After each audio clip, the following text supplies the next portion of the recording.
right, you've made your initial chain, you've made your first row of single crochet. We're going to make a form now that is increasing all on one side, and that's going to ruffle and get larger and larger as you go. You're going to work row upon row, back and forth. So the first thing you need to know is how to turn. Here's the last stitch, and as with all things crochet, there are many ways to do it, but I like to yarn over and pull through, and I call this loop or chain the pivot, because if we're going to work back from where we came from, we have to turn the work.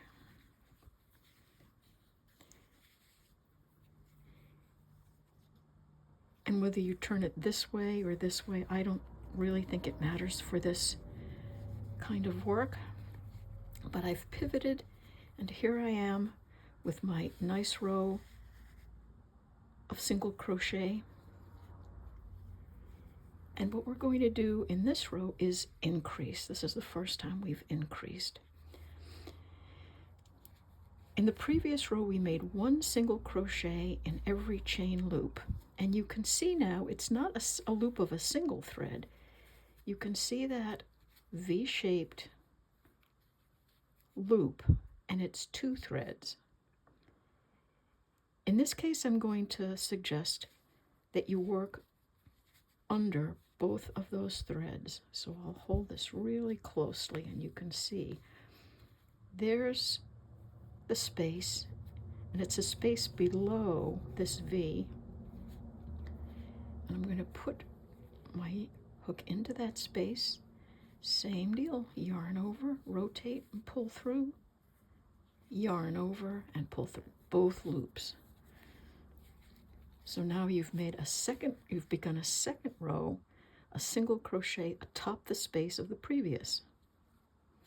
In order to increase, you find that next space, put your hook in, yarn over and pull through, yarn over and pull through both loops. But at this point, we don't proceed to the next opening.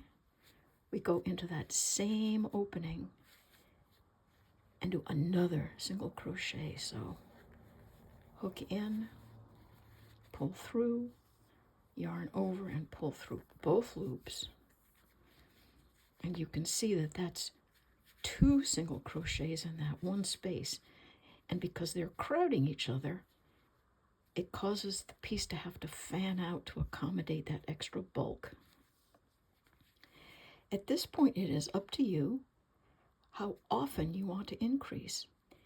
If you make an increase like this in every 5th or 6th or 7th chain, you'll get a very gradual wavy form.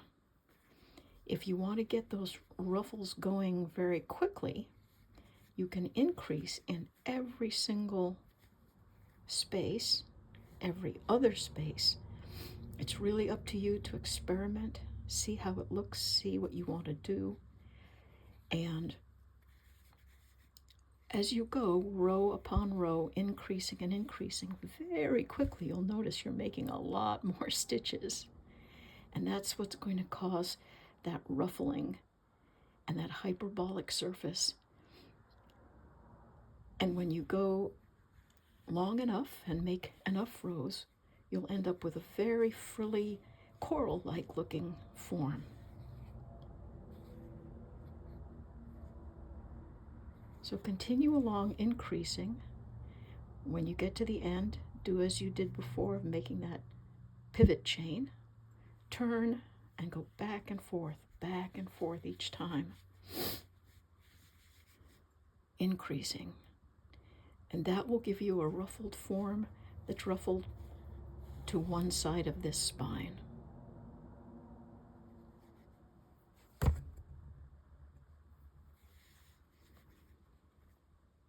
In the next tutorial, I'll show you how to go around your initial chain to make a form that's ruffled on both sides.